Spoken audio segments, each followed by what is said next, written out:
Hello everyone. నేను మీ సుచరిత ఆలూరు. ఈరోజు నేను ఒక గుడ్ మిస్టేక్ గురించి మీతో షేర్ చేసుకోవాలనుకుంటున్నాను. గుడ్ మిస్టేక్ అని ఎందుకు అంటున్నానంటే, ఈ వీడియోని లాస్ట్ వరకు చూడండి, మీకే అర్థమవుతుంది. నేను న్యూగా లోగో డిజైన్ స్టార్ట్ చేసినప్పుడు నా దగ్గరికి స్మాల్ బిజినెస్ ఓనర్స్ వచ్చారు.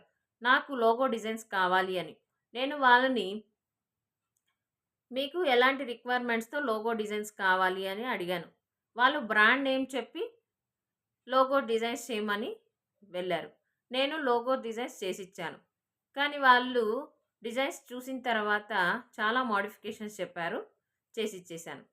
అలాగే ఇంకో బిజినెస్ ఓనర్స్ వచ్చారు. వాళ్ళకి లోగో డిజైన్స్ కావాలని చెప్పారు. నేను వాళ్ళని మీకు ఎలాంటి రిక్వైర్మెంట్స్ కావాలి అని అడిగాను. వాళ్ళు క్లారిటీగా వాళ్ళకి కావాల్సిన లోగో డిజైన్స్ అన్నీ చెప్పారు. నేను చేసిచ్చేసాను. సో నేను ఇక్కడ ఎందుకు గుడ్ మిస్టేక్స్ అన్నాను అంటే, మనకు ఏ లోగోస్ అయితే కావాలి, వాటికి సంబంధించిన రిక్వైర్మెంట్స్ అండ్ బ్రాండ్ నేమ్ క్లారిటీగా ఉంటే మనకు లోగోస్ క్లియర్గా చేసి ఇవ్వడానికి ఉంటుంది. సో మీకు ఇది కానీ కనెక్ట్ అయితే రండి, కనెక్ట్ అని కామెంట్ చేయండి. Thank you.